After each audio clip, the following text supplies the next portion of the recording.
Welcome to the Couch Potato Sports Show, your internet radio home for all sports, news, and talk. Join Sonny Clark, the hardest working man in sports radio, and the Eagle Eye, Bill Cerna, and the best co-host anyone could ask for, Cuervo.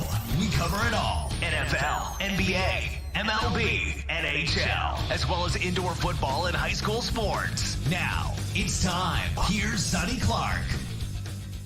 All right, good afternoon, everybody. Welcome into a special edition of the Couch Potato Sports Show. It is me, Sonny Clark, the hardest working man in sports radio, here on the Monday edition. Of that being said, we did have a show yesterday. Could not get Cuervo on.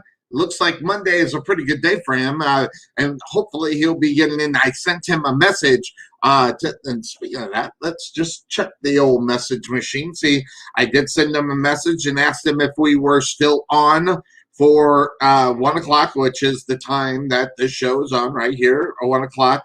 And I see no response saying that it's a problem. Wait a second. Yes, it says, yes, sir. Yes, sir. I have limited time, though. But we're going to get to a lot of things with him. So, yes, he says, well, you can't see it. Yep.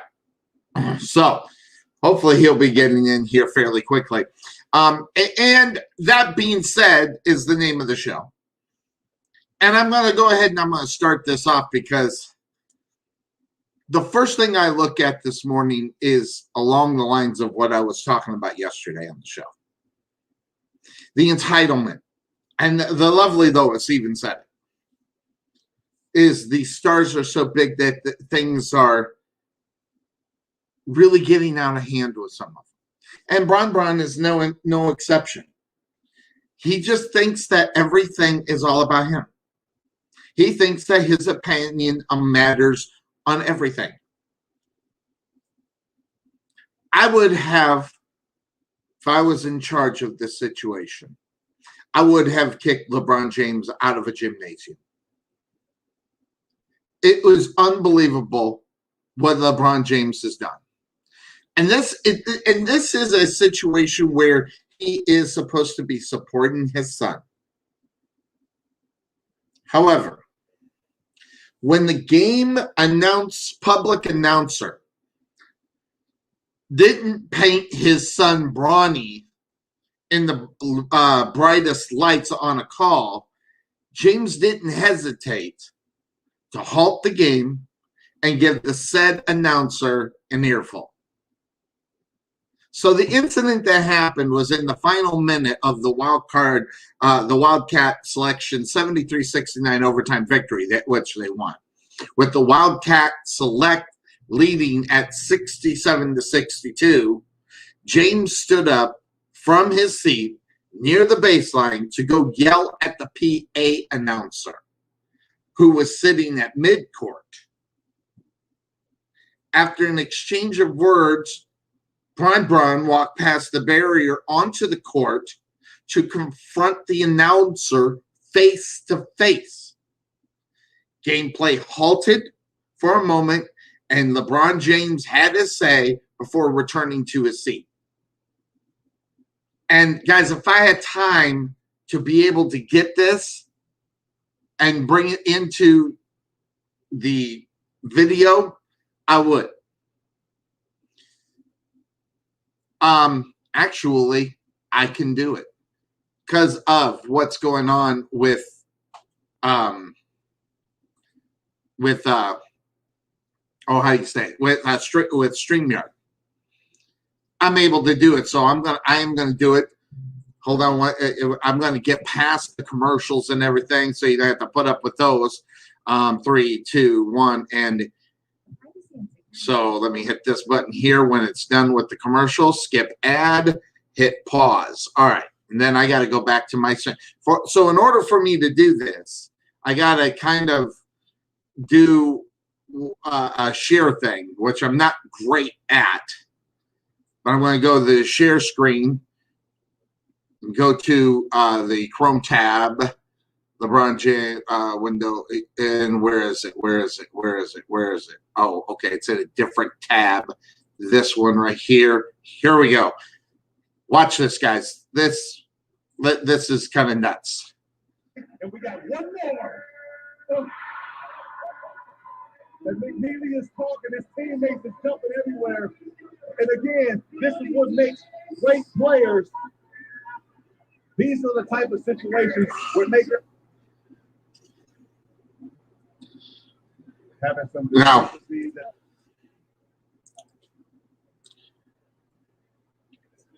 LeBron took offense. LeBron took offense to the announcer saying that he's going to get those calls in his chest.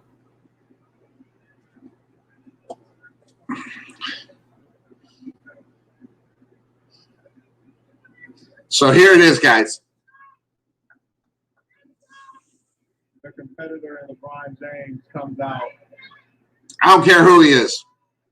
This is pathetic. The competitor in LeBron James comes out. He's an intense guy. His son's in a battle. He doesn't want his name to be mentioned while they're competing. Yep. And I understand that as a parent. Yep. I mean, to say that he got that. Okay. All right. I'm taking that out. I got to close it here. I thought I closed it. See, this is why I don't do it very often. All right. So it's off of the stream. Oh, I got the music just rolling through here. So, all right. So let me take that out. But there it is. Bron, not happy. So he goes off and he stops the basketball game. On the prep side, this is pathetic. This is what you get with LeBron James.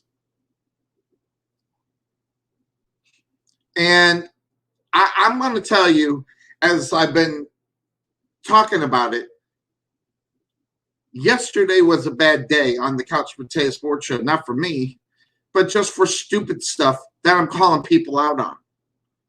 Hard Facts Sunday is what I called yesterday's show. Hard facts are in the way here. I made mention that LeBron James was running the NBA. He's just running basketball in general because he thinks that his crap don't stink. He thinks that there should be no problem. He thinks that whenever he talks, everybody should do what he wants them to do. And partially, this is his fault. I'm just going to say that. But partially, that this is all the coaches, the NBA, and everybody else's fault for allowing him to be this way. This kind of crap is the reason why people, and such as myself, don't like LeBron James. I'm not going to take away from anything he does off the court because, factually, that'd be kind of stupid. This guy is a humanitarian, gives away a lot of money, gets kids through school, gives them to college, gives them everything they need. I'm not going to talk to him about that. I'm going to be up on the fact and be up on the right here as far as that. But as far as what he is doing, this case right here, it was bad enough. They had to stop a game because LeBron James was pissed. Well, first of all, it's not his court. Second of all, in the NBA, if you want to show your ass like that, you can go ahead and do so. But I'm going to call you out on every single time. They didn't like the way that his son's name was being blah, blah, blah, blah. A great teaching moment thrown out the window by LeBron James. How to teach his son how to deal with a certain situation. Instead, he goes and makes an ass of himself at a prep basketball game. And guys, this wouldn't be anything if this is not so LeBron James way. And it's crap. How many times, you need a guy in there like me saying, listen, you can't be doing this shit. I won't allow you to do it. The NBA is afraid of LeBron James, and that's a problem. They need to put LeBron James in his place, realize that you are a basketball player. You don't tell us what to do. Guess what? This is your job. You go play basketball. And I know people hate to hear that. I know people, but the simple fact of the matter is that the NBA has allowed one guy to penetrate the front office of the NBA and have his way on everything that he wants. And it doesn't work that way for anybody, let alone LeBron James. But the NBA, afraid of losing LeBron, as it is, he's going to be done, 3 years. People say 3, say 2. You know, he's going to be back next year. He wins a championship. There's no need for him to come back unless he really thinks that he is, you know, Michael Jordan level, and I'm going to win 6 so I can go out with 6. But the problem with LeBron James is that his ego has taken over everything that he has done regarding basketball. And this just showed it. This pissed me off. This is the first thing I seen. And this is not about haters hating LeBron James. This is about LeBron James creating drama on something where he should have just sat in the seat, took it. You know, LeBron James didn't like a call. He goes out there and goes to the PA system, and the PA announcer. I'm sorry, I'm not buying this. I'm not letting him off the hook. This is crap. And LeBron James had no business doing it. LeBron James needs to change his attitude. If he wants to change his public perception of who he is, he doesn't go and do exactly what he just did. The only problem is Bron was brought up a different way.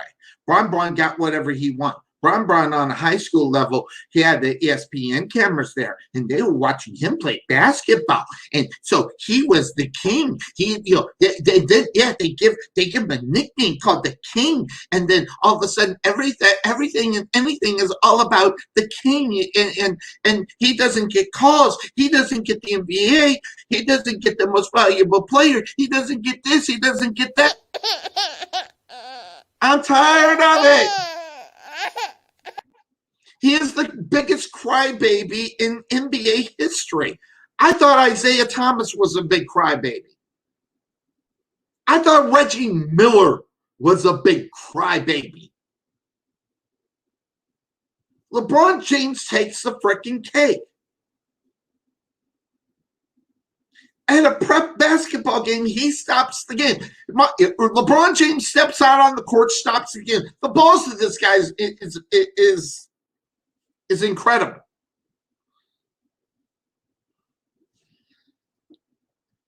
And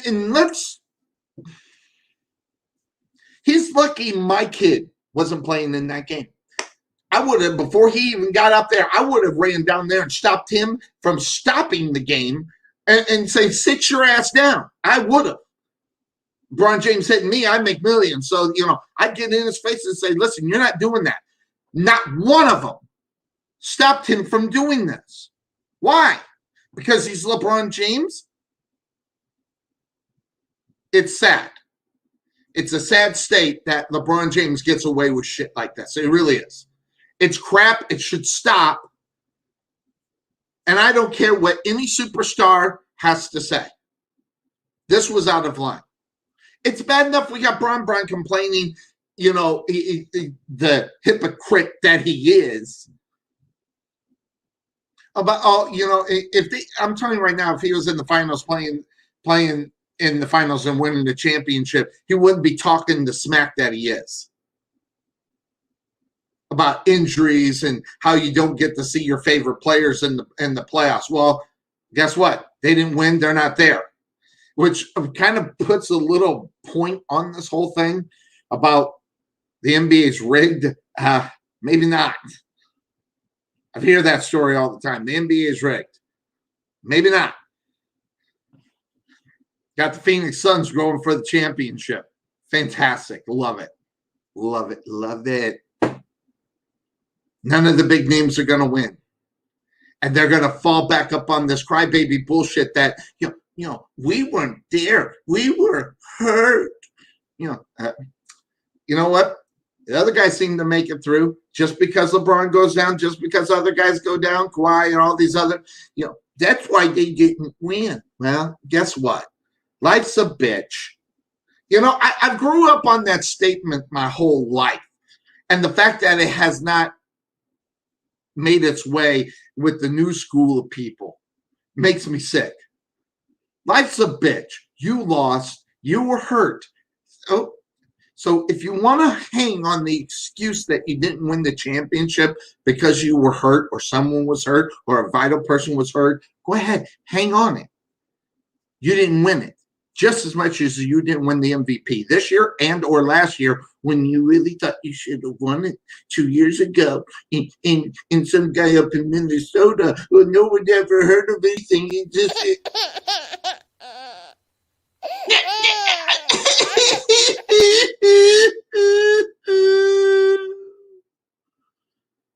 poor LeBron James. He doesn't get his way. I'm loving it. I'm loving it. And the simple fact of the matter is that the more it happens, the more it makes me happy. LeBron James just shows himself the reason why that people look at him sideways and don't think of him as the greatest of all time. Well, first of all, it's because he isn't. Second of all, he's no better than Larry Bird. Third of all, he's no getting close to smelling, licking the sweat off of Kobe's jock. Okay? Until then, this guy needs to shut his mouth. Until then, the NBA needs to stop kissing this guy's ass like he is the best thing to come along since Fruit Punch, and all he is a drama queen.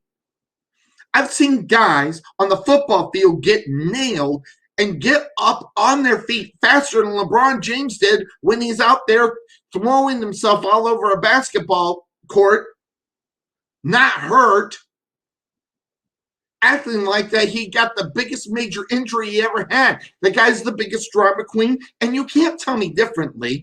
And you can show me all of his stats, and I'll agree with the stats, but that don't make him a good person. That don't make him a guy that's clutch. That don't make him one of the best to ever play the game. His attitude sucks. When are the NBA and fans of this guy just going to step up and say, who is this guy? And where does he have the audacity to come out to say and do whatever he thinks he's allowed to? I'm tired of it. Everybody should be tired of it. I'm glad he's not in there. The first games I watched in the NBA this year were the Phoenix Suns and Los Angeles Lakers were the first games I watched. And when he got his ass out, and I stopped watching because guess what? I was satisfied. That doesn't come from a guy who would love LeBron James for being a great player and just a class act. There's another problem. He's not even a class act on the court. He's an asshole. Great off the court. Great humanitarian. Not going to take it away from him.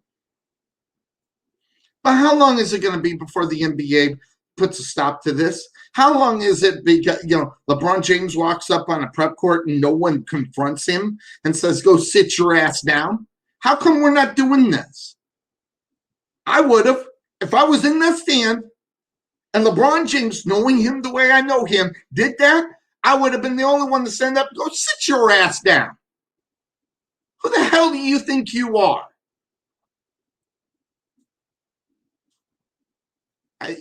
How anybody can't be sick of it is beyond me.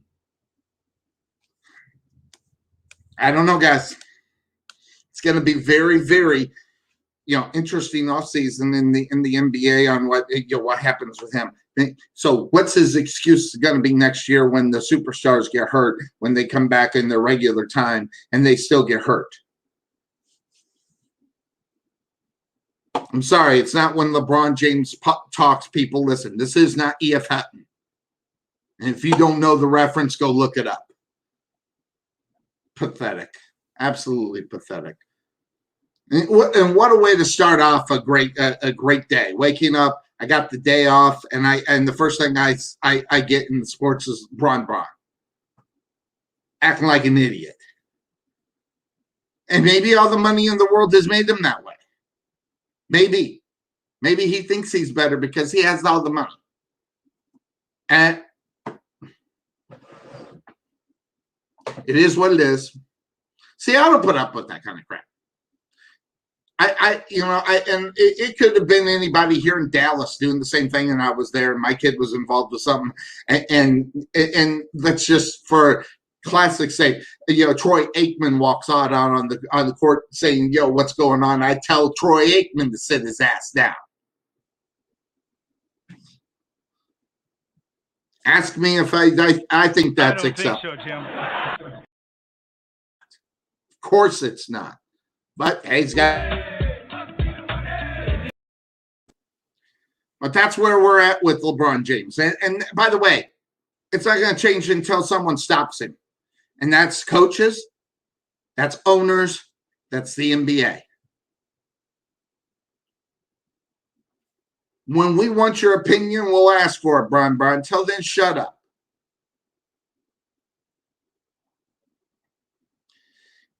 His points are not going to be taken seriously because of the way that he shines it on himself. Let me put it up here, guys. You can read the last part of it.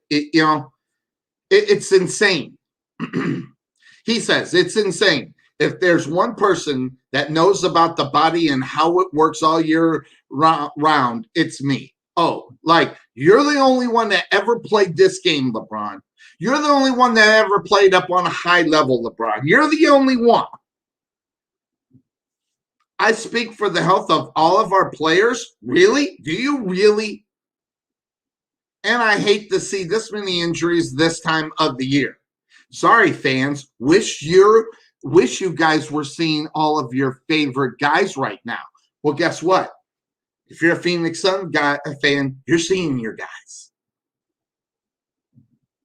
Just because it's not Bron, just because it's not Kawhi, just because it's not this guy, just because it's not that guy. And by the way, the fact that we're going to have a new champion, that is not the Lakers, that is not the Golden State Warriors, that's not Brooklyn, even though they haven't won anything but should have, but they got their asses done. Great. It's just great. Looking at all of these situations, and you can be really happy that you could be a Suns fan. This is the time. This is the place. It's time to be a Suns fan. Of course, I'm from that area. So, I'm gonna have some mad love for the Suns. I'm gonna hope for them every time. But simple fact of the matter is that when you look at this year and compare, and going back to the bubble, we had the big dog on the other day, and I will tell you, by the way, I got to talk about that in a moment. It's pretty sad. We had the big dog on talking, and we were going back and forth. Should LeBron James's championship in the bubble count? I got to change my opinion about it. Got to change my opinion about it. But this year, it's going to be either the Milwaukee Bucks or the Phoenix Suns. Isn't that exciting? Tomorrow, I will be watching, hoping the Suns can win one, and mainly because of my boy Al McCoy. Been listening to that guy since I landed in Phoenix back in 1985 or 1986. Al McCoy, listening to Suns radio play-by-play, just for him. Heck with all these other guys. So, interestingly enough, I think this is someone right there. It's Cuervo. Well, get your ass in here. We can be talking LeBron. Because guys, we can hear from Sonny Clark all day long on this, okay? All right, you're getting old school. You're getting the guy that's sick of him. And I don't think Cuervo's any great big LeBron James fan. But it's just really kind of funny. His son got punked. And it's classic.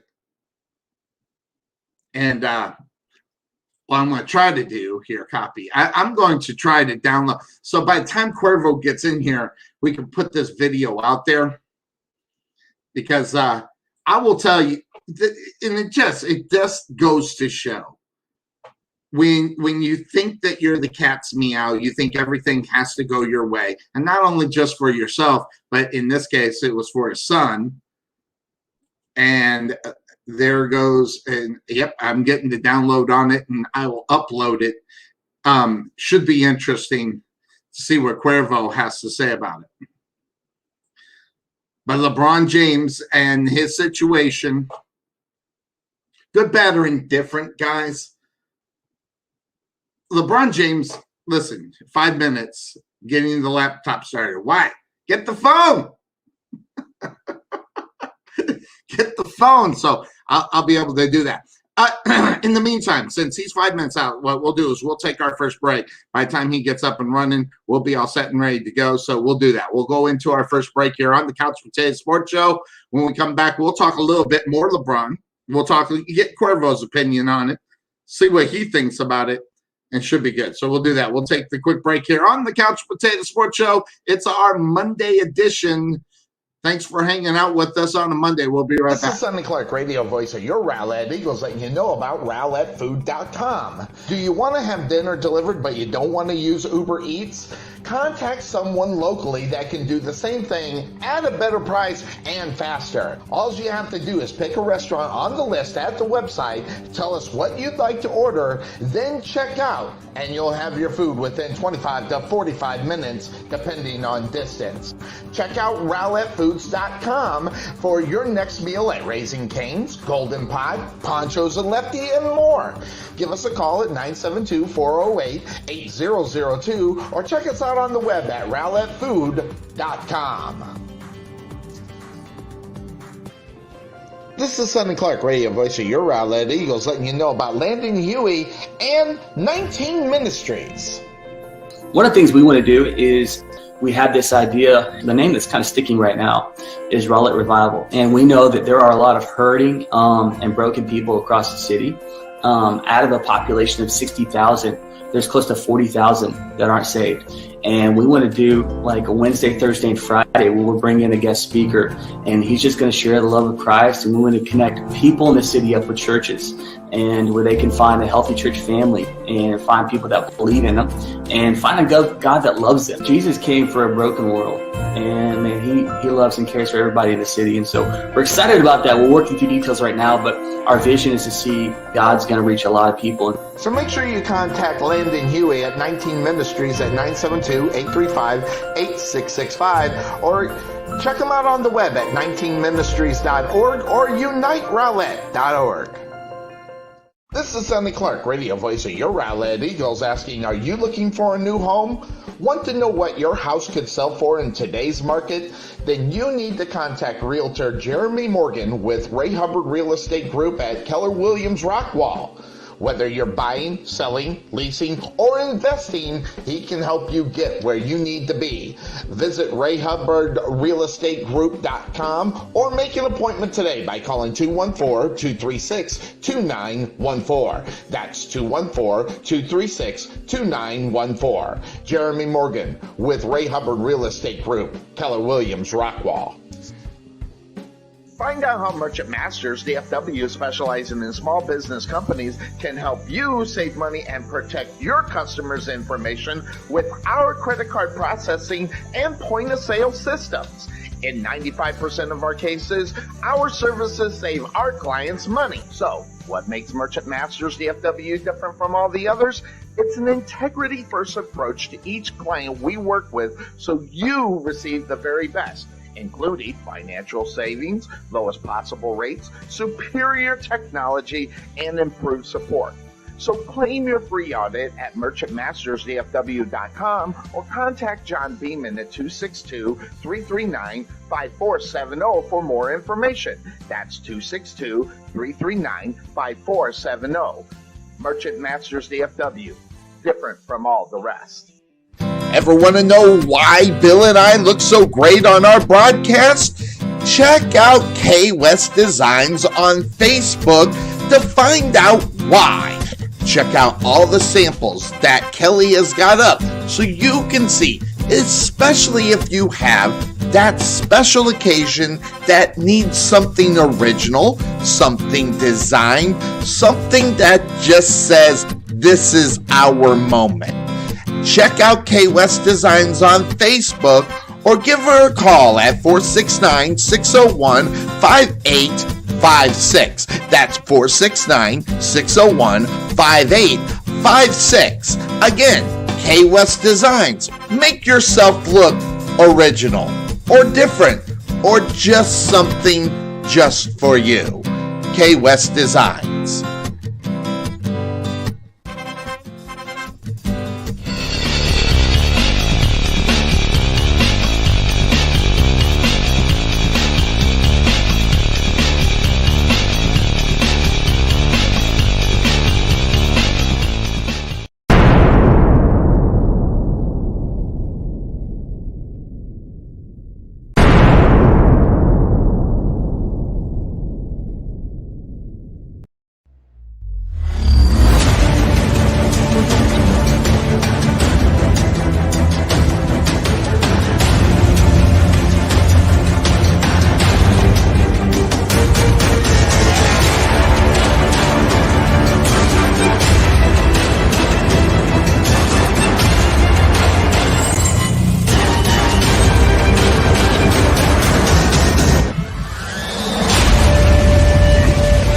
Welcome back into the Couch Potato Sports Show here on a special Monday edition where we have Cuervo that will be joining us here at any given month. I forgot to send him out the link, but so we'll get into this.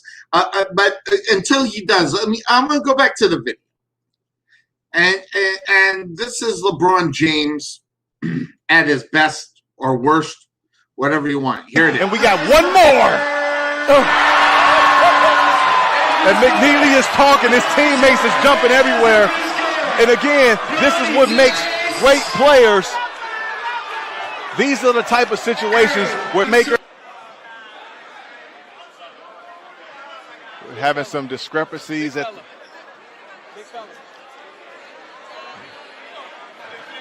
LeBron took offense. LeBron took offense to the announcer saying that he's going to get those calls in his gym.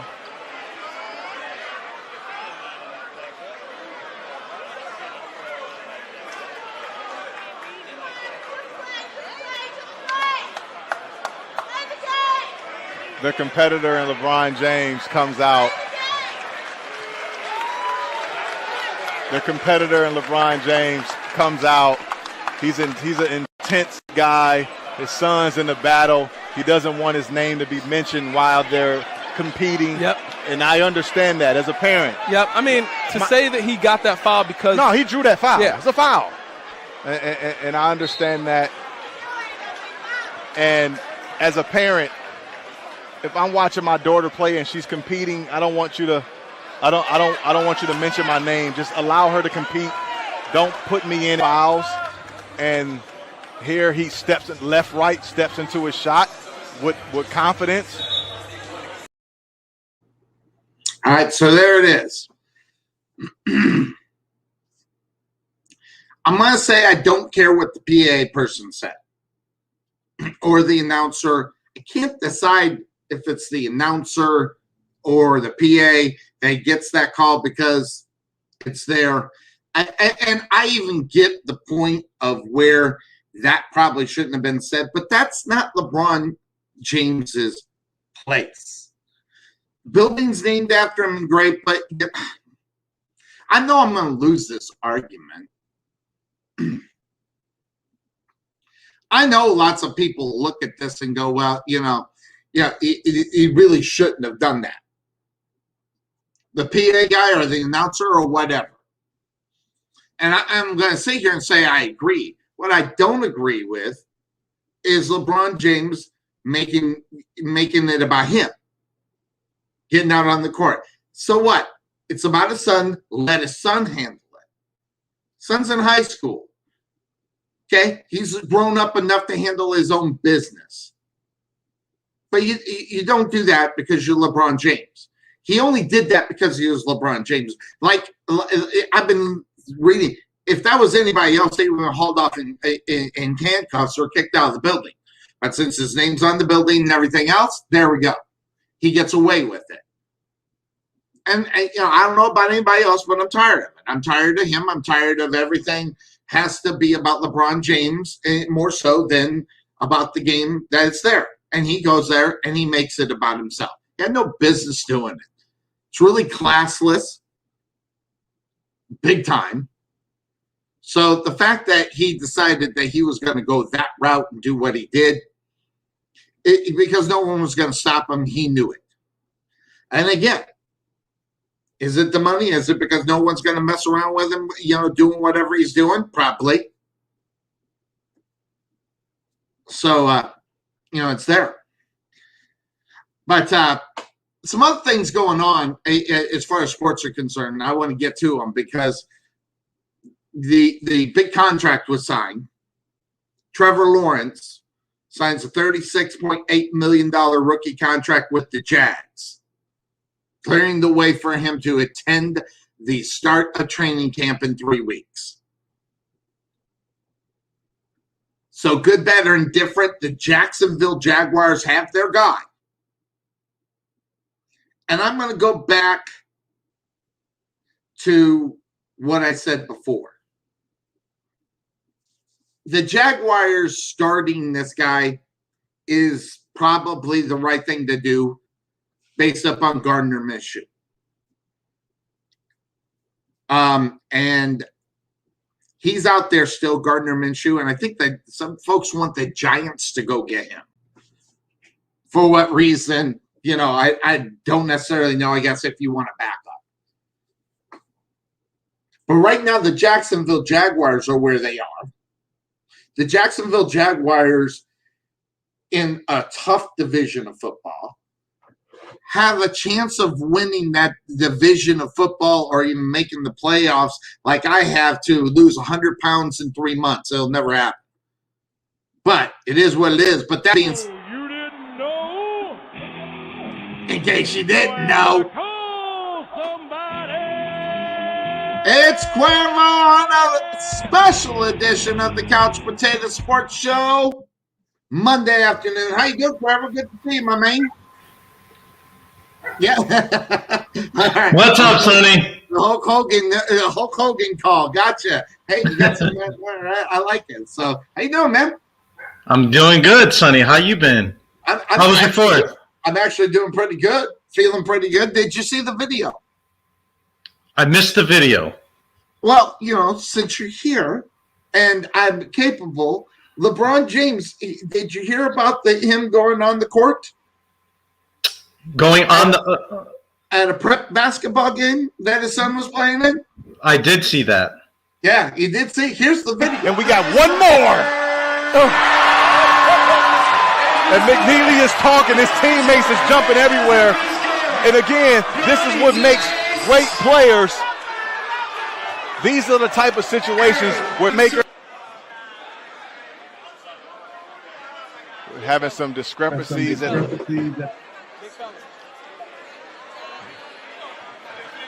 LeBron took offense. Out on the court. Took offense to the announcer saying stopping the game that he's going to get those calls in his gym.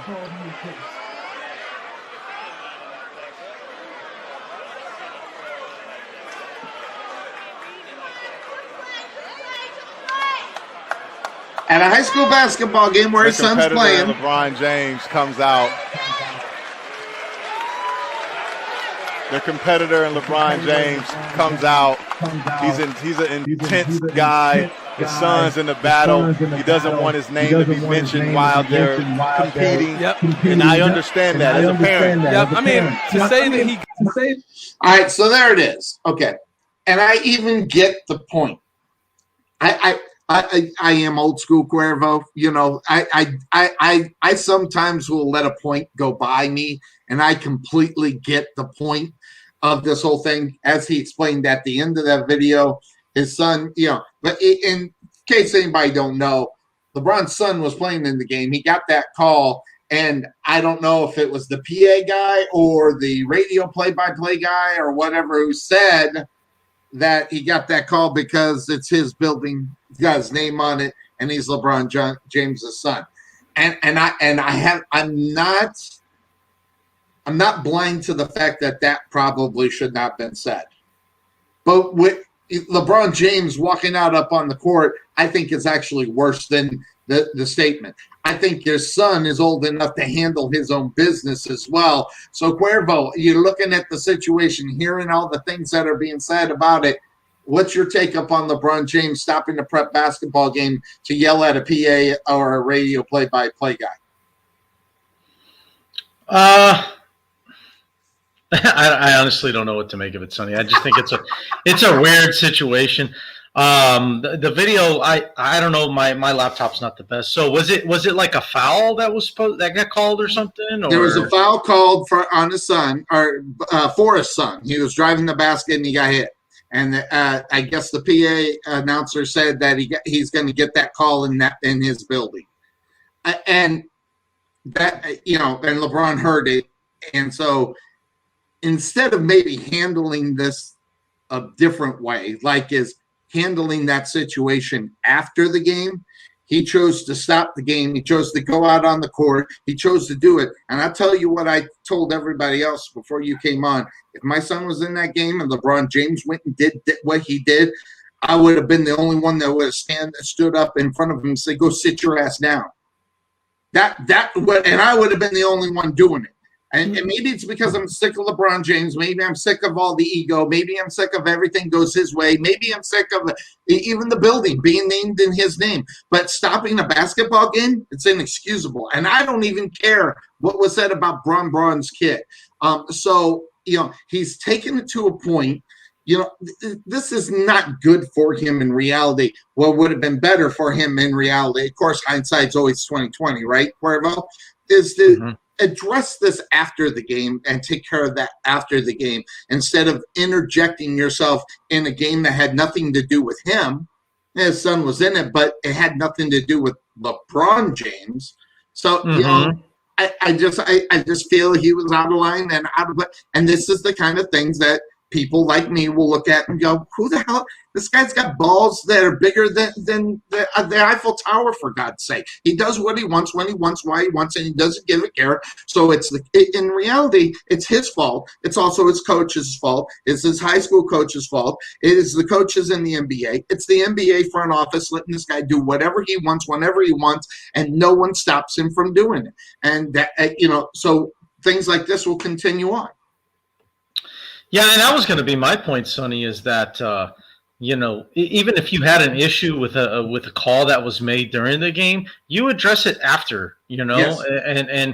and because I'm going to tell you right now, anybody that tries to say that, use the argument that LeBron was just being a parent, or it wasn't about the fact that he's an NBA player, that he was doing it as a father. No, I'm gonna wholeheartedly disagree with that, because that was not something that like when you like at a baseball game, you haggle the umpires and stuff as parents, like, oh, come on, Blue, that was a strike, or that was a ball, come on, like get some glasses or something like that. But are you going to walk onto the field and stop the game because you disagreed with a ball or a strike?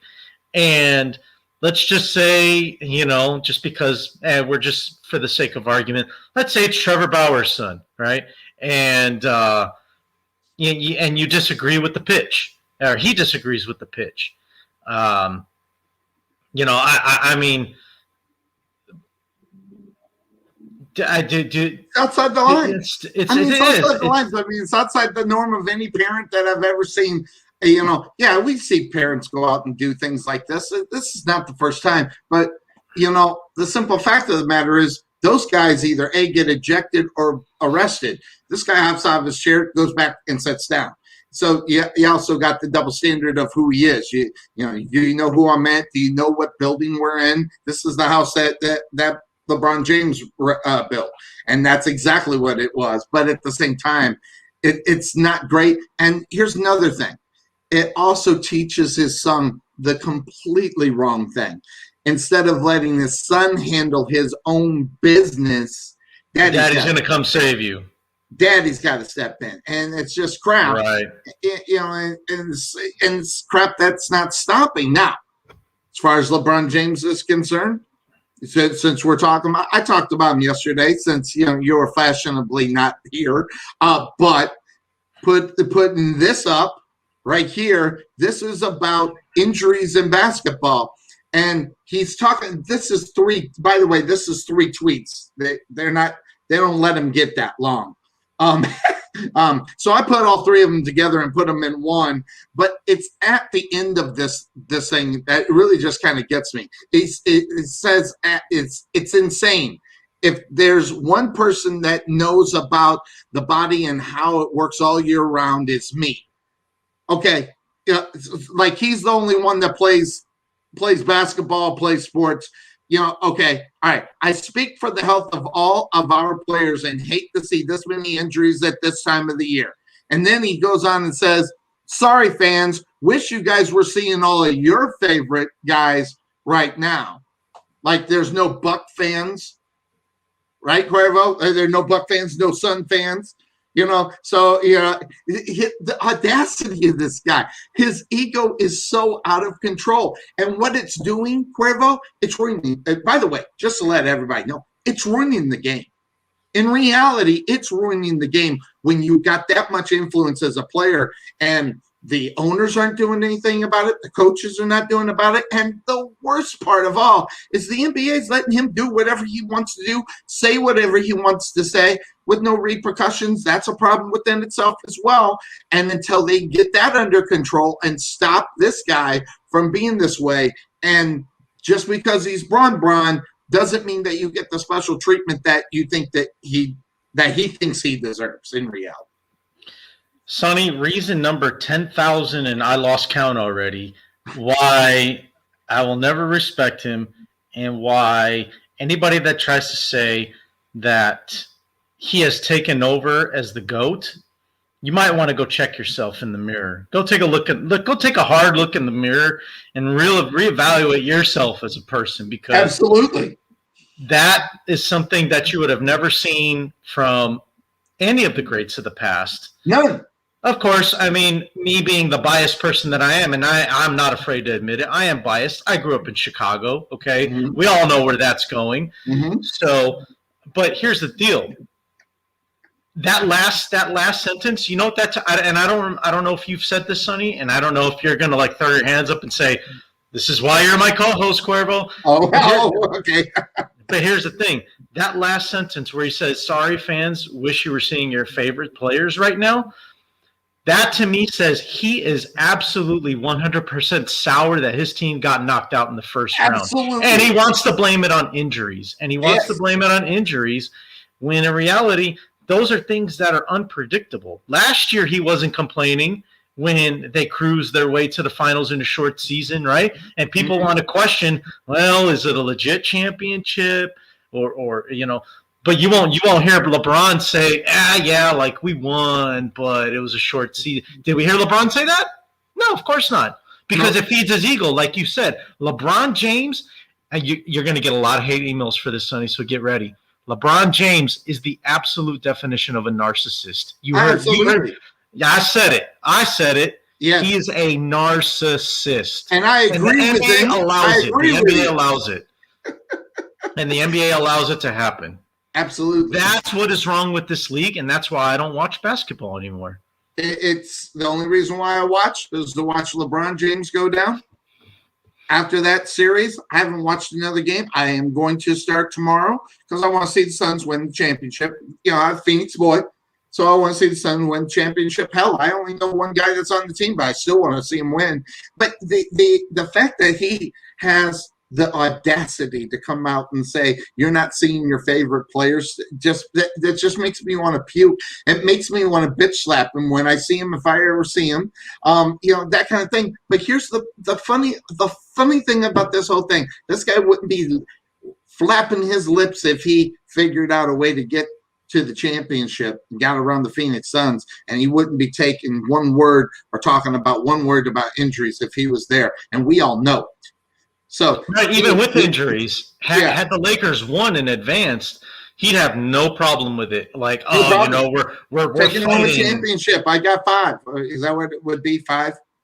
He's at 4 right. He's at 4 right now. He's at 4, so he'd be 5. So he'd be Kobe-esque. Well, although Kobe didn't play as long as he did, but that we can't count that because he got that many.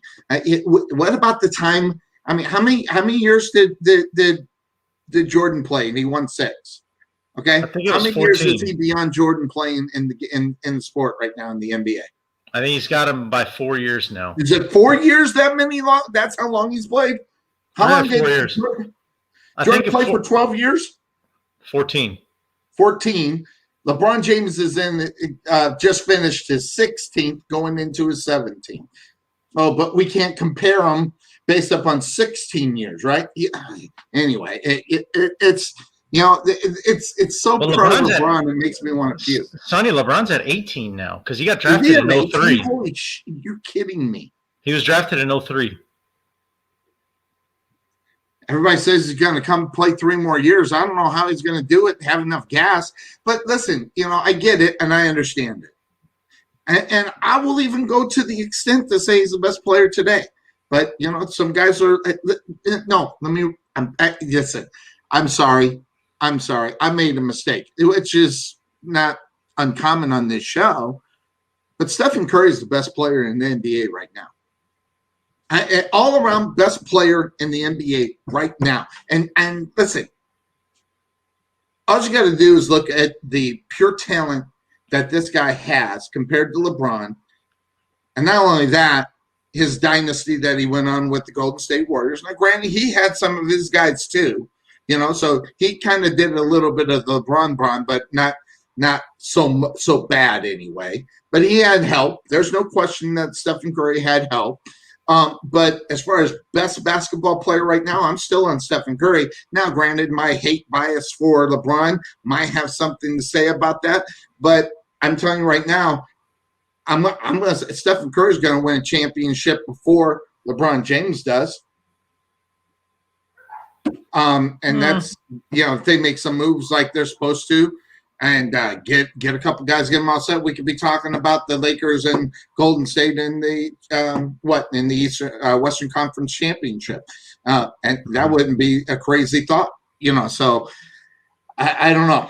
Stephen Curry, though, he is a bad man. He's one of the best pure shooters in back. And here's the problem with that is that I agree with Stephen A. Smith. I know. I should not even have to be saying that. I know. But I agree with Stephen A. It's the best pure shooter I've ever seen. And that's better. And listen, there were no better shooter in basketball than Pistol Pete Maravich. I'm sorry. I know I'm going old school, and I know half the youngins don't even know who the hell I'm talking about. But Pistol Pete Maravich was the best pure shooter in basketball. Until I know who he is. Stephen came by. I know who he is, Sonny. But you've heard of him? Oh yeah, I know who. Yeah, I've heard of Pistol Pete. Okay. How old are you again? I'll be in August. I'll turn 39. Okay, 39? Yes, sir. You're a liar. Holy shit. You don't look a day over 30. You're a punk. They say I hate that. He's better looking and he looks younger than me. It just really anyway, it is what it is. By the way, yesterday was Hard Truth Sunday on the Couch Potato Sports Show. Because there were a lot of hard truths that I laid out yesterday. Probably lost viewers. But really? I laid out the truths anyway yesterday. Okay. Because they had to be said. Okay. There are a lot of things that need to be said. So I'm gonna go ahead and I'm gonna put this young man up. It goes well, actually, let's start with the Olympics. Right here. Sha'Carri Richardson tested positive for marijuana approximately a week ago. That's when you're getting all set. And this was basically the excuse that was being used is that she started toking after her mother passed away. Now, one thing I am very people accuse me of, Cuervo, is I don't have a lot of empathy. I actually have empathy here. I feel bad for the young lady. Losing a mother, listen, I've lost my mom, so I get it. I've lost my dad. I get it. The only problem is is that we got a lot of fans. We got a lot of people that don't understand what sports are all about. And sports is supposed to be about fairness. And what she did, unfortunately, in her grief, and I get it and I understand it, okay? But you cannot not suspend her out and not allow her to run. You cannot do that. If you're the Olympic Committee, you can't do that because it's not fair for everybody else that's, running in track or any other sport. It's a banned substance, regardless if it doesn't make you faster or enhance what you do. It's a banned substance, and you can't let this girl run, regardless of the situation. And what my problem is, forget about the fans. I mean, the fans don't understand sports. They and most people are okay with people smoking marijuana. So the fan influence on this is stupid because everybody who smokes, weed, they shouldn't have a problem anywhere. And I still have a problem with weed in professional sports. That having been said, you have the whole situation where you got everybody else who's not doing it. So why the hell have the rules in place in order? And so you're just going to let her slide because she's got the good. And I say it, and I've already got a couple of emails about it, but I'll say it again, the good excuse. Okay. But here's the thing. Her situation compared to either you or I or anybody else in the world, she's got the support. She's got the coaches. She's got her teammates. She's got the Olympic banner to help her through that situation. And she chose to do what she chose to do. And my biggest problem is Patrick Mahomes sticking his nose in the middle of this, saying that this is wrong, that she should run. And boy, oh boy, I'm a Patrick Mahomes fan, but man, oh man, he's just showing it's just not the right thing to send out to people to say, hey, it's okay to break the rules. It's just not. Right. And that was my thing is, I thankfully I still have my mom with me, so I don't know what it's like to lose a parent. Both my parents are still alive. But I can only imagine, though. I can only imagine the feeling, for you and for however many people out there, they lost their parents or a parent. Unfortunately, though, it's like you said, it's plain and simple. Rules are rules, and I know that is the suit and tie thing to say, but unfortunately, when it comes, especially the Olympics, where you're representing the country, you can't. It's just that. What are we standing for if you allow it to slide? And for Patrick Mahomes, I like him too, but I think it's like you said earlier when you got I think he's speaking as a fan. Yeah. But here's the problem, though, and I can already see it happening. If it isn't happening already. And it goes back to the picture you just had up. Mm-hmm. People are back up right there. Hey, you know what, Sonny? We have no rules to what we say on the show, so I'm just going to say it. You see the difference in these two young ladies. People are going to make it about that. I promise you. If it's not happening already. Cuervo, it has happened, which, by the way, and this what I put up here about Shelby Houlihan. She tested positive for steroid 2 weeks, and her response was she had a pork burrito the night before, and that's how it got into her system. We all know that's crap. But part of the ending of that, in response, no one said anything. That came from a fan to me. I put that up there, but that's not true. I heard about this, and I don't listen a lot to sports, so people are talking about it. And the simple fact of the matter is, Cuervo, you're right. They are already talking about it. We're not supposedly hearing about it from Houlihan, but now we're hearing it because it's Miss Richardson. And listen, you're right. There are no. That's crap too. All right. So if you want to throw the race card in the middle of this, you're completely wrong, and you're ignorant because it has nothing to do with nothing except following the rules. I worked with the CIF for 4 years trying to instill in them that you have to follow rules and you have to do and say what you're going to do according to the rules, or they won't respect the rules and they won't care about them. And guess what? I was completely right. And that's where the situation lies with the CIF, with it. Small indoor football. Follow the rules and do what you're supposed to. You'll be more respected as well. And that's one of the problems is that everybody wants to fight. Everybody wants to say, let her run. Everybody wants to do, and I don't mean everybody, but the common denominator of a lot of people talking is, marijuana is legal in 19 states. I don't care if it's legal in 19 states. The rules of the Olympic governing board says it's a banned substance, pure and simple. And if you want to participate in the Olympics, this is what you got to do. And if you go outside of it, you can't. That's pure and simple. And I get it. She lost her mother. I completely understand where it is. But she also had so many other outlets that other people like us don't have.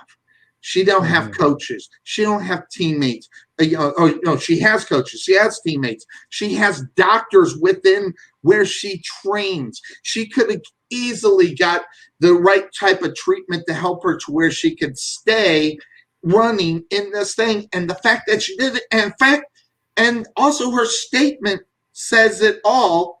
I don't think it was an arrogant statement. Some people are taking the statement as arrogance.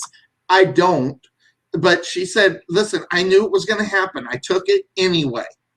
It wasn't arrogant. It was the fact that she didn't care about the rules. She needed something. Now, parts of me believe that, parts of me don't. I don't think it was said in an arrogant way, but I'm not one that's naive to believe this woman's never smoked marijuana ever in her life before. All right. You don't just start out when you're in the Olympics or training for the Olympics to start. So she had easy access to it. So this is not anything new to her. So she just needed to find a different way to do it. And yes, I actually have empathy for this young lady because I get it. But as far as what the rules are concerned, I get the rules too, and they have to go by those rules. And if they ever change those rules or make it okay for her to run, just throw the rule book out the window and let them do what they want. Right, because that's the thing. If you let it slide for one person, you got to let it slide for everybody. Yes. And for the other young lady, was she not held accountable for testing positive for steroids? No, she's not running. So, but they were just saying no one was talking about it. I heard it, so someone was talking about it. Okay. Yeah, so that's where honestly, she's not running either. Honestly, but you were right about what they were talking about as far as the color of the skin came into play big time here. Yeah, honestly, I don't care if people are talking about it or not, as long as the right thing was done, which is hold her accountable. If I never hear about it, it ain't gonna affect me at all. But as long as the committee does the right thing. Now, next thing I want to say, yes, it's legal in 19 states. Me being in the business that I'm in, I live in one of those 19 states. Yep. You think it's okay for me to smoke marijuana? Hell to the no. No, sir, it is not okay for me because I live by different rules. Right. And so do these athletes. When they choose to represent the United States of America, in the Olympics, they have to follow rules. Also, I have a great deal of respect for her, Sha'Carri Richardson I'm talking about, for going on national television and just coming out and being brutally honest about the situation. Yep, I knew what I was doing. Yep, I knew I was going to get in trouble. And yep, I take full responsibility. What's wrong with that? Absolutely. Nothing. And you're right. I respect her a lot more because of taking the responsibility for it. I can look at it and go, God, I hope it never happens again. Instead of, if you're this guy, yes, he's back in the news. Yes, he wants to play football again. Yes, he's had his run-in with the NFL. Yes, he's had his run-in not once, not twice, not three, not four, but 5 times. Then a DUI, Then something else, I forgot what it was. And then in Cleveland, they kicked him off for breaking the rules.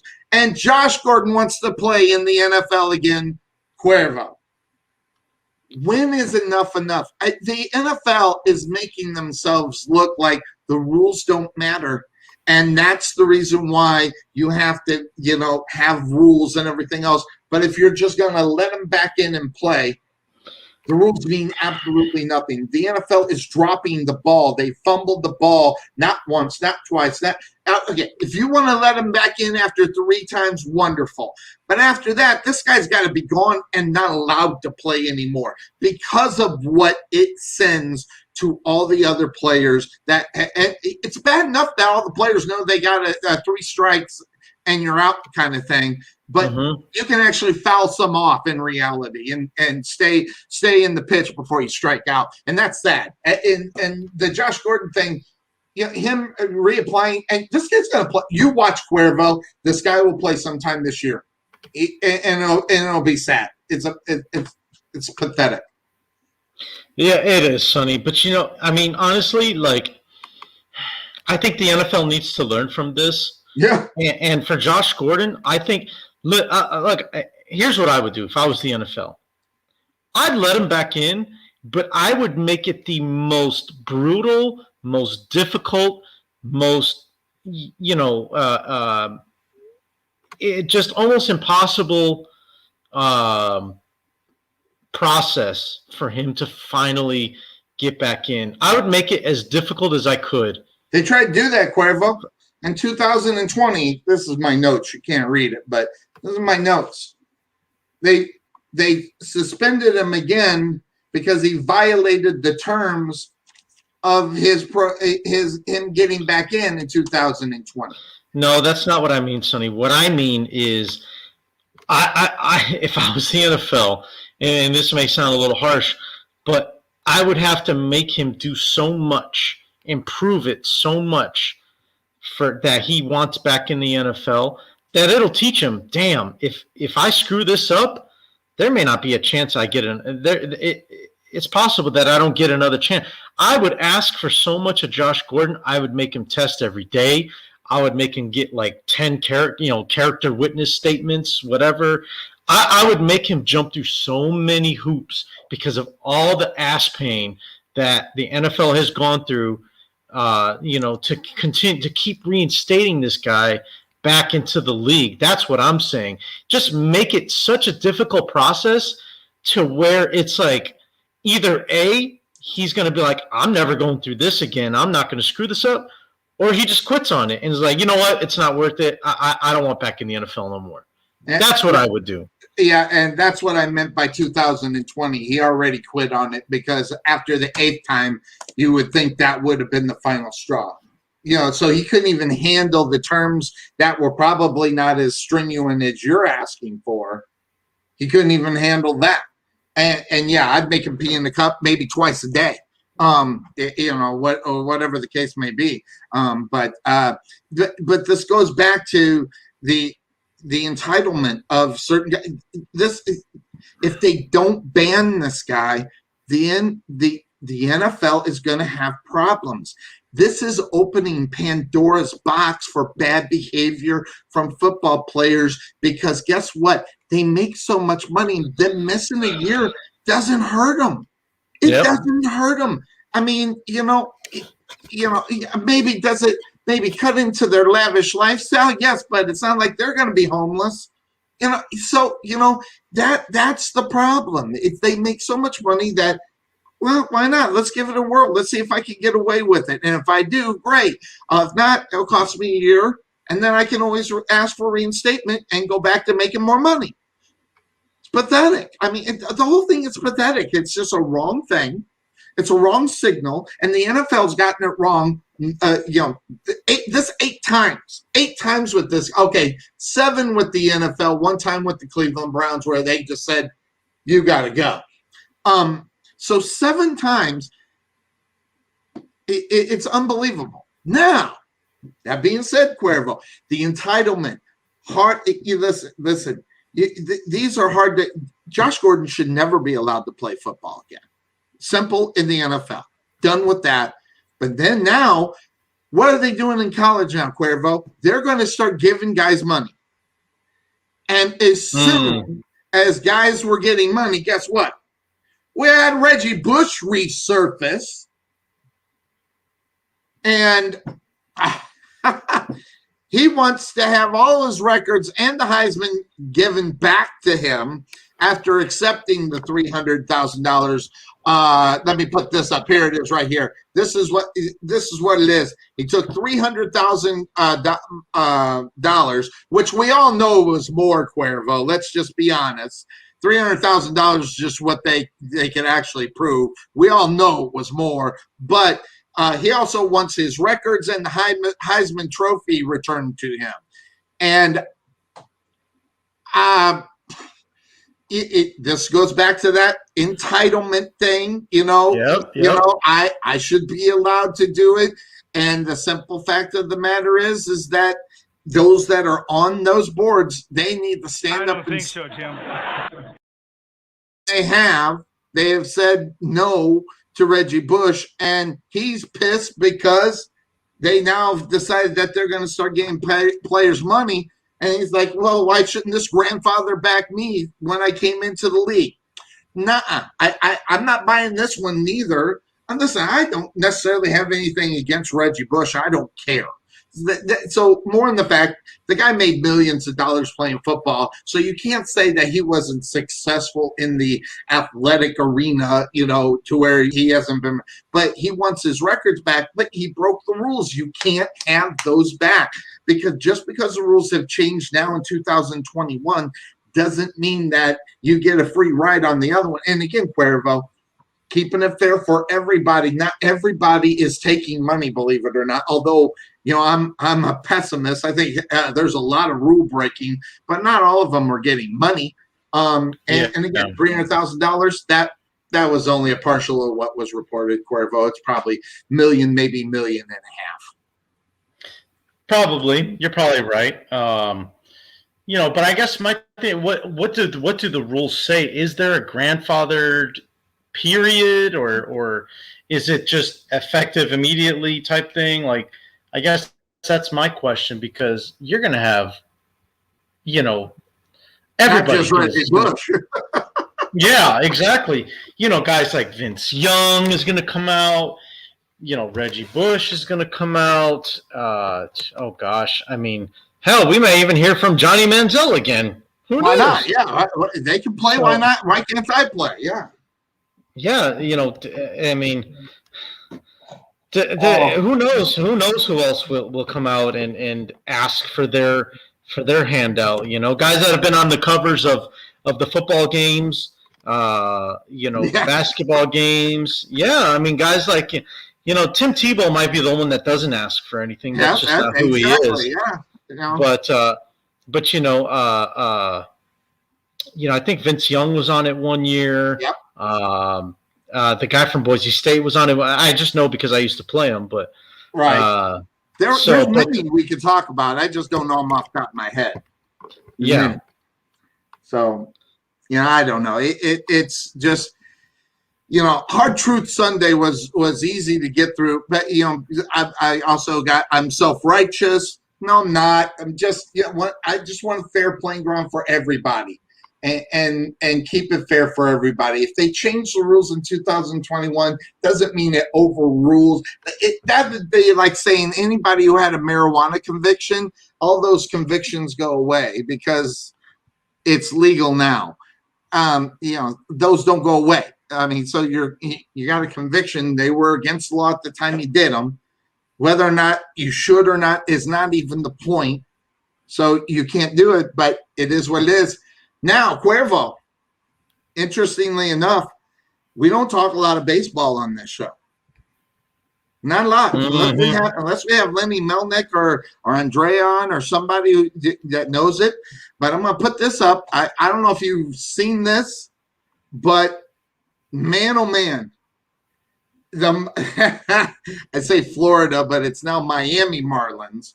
This throwing at the Atlanta, the batter, same as it slips my mind. I forgot his name, but this guy has hit him 3 times before this 4th plunk, and he's been hit a total of 6 times from Miami in the Marlins, and Mattingly said they weren't throwing at him on purpose. Now, listen.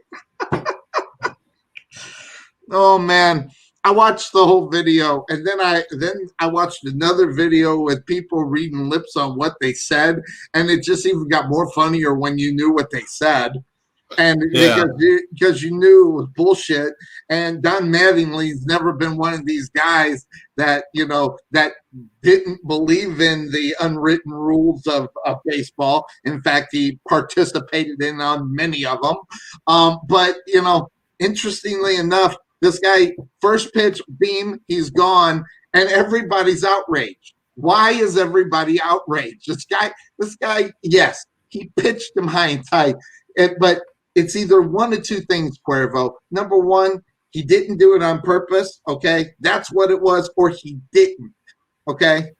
But you add 1/3, did he care? So that's the reason why he continued doing it. He had no qualms about hitting this guy as many times that he has. And all hell broke loose, and the guys were thrown out. Manley got thrown out. Right move. I mean, how many times this guy got to get hit by the Florida Marlins before they say enough of this shit? Yeah, no kidding. And I think there's got to be a message sent out to that. Ronald Acuna Jr. is the player, by the way. Thank you. The one that keeps getting hit. By the way, is a bad mamma jamma, especially against Miami. Oh, good player. Great player. Especially He's a great against player. Miami. He has them for fucking lunch all the time. Yeah. he never leaves the field hungry, I'll tell you that. Absolutely, especially with that. Marlins good eating. Yeah, exactly. But I mean, I think it's one of those things where it's almost similar to the Barry Bonds situation years ago.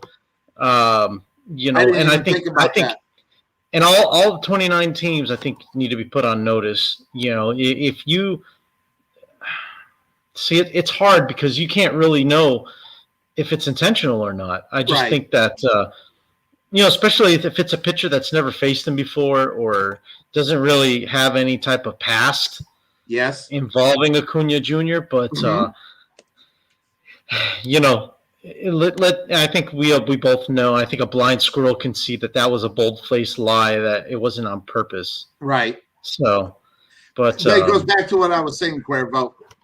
If that guy in the past had ever taken a step off of the mound, walked up to the guy, Excuse me 1 second. He showed him like, "Oh shit, I hit this guy." All right, I just lost him for a second, but you can say, just show the motion to hit this guy, or go up to shake his hand, or go do something that shows that real remorse. But what this guy did is this guy sat on the mound, smiled about it, and it's not necessarily a smile like I would do, but a shit-eating grin, as my dad used to say all the time.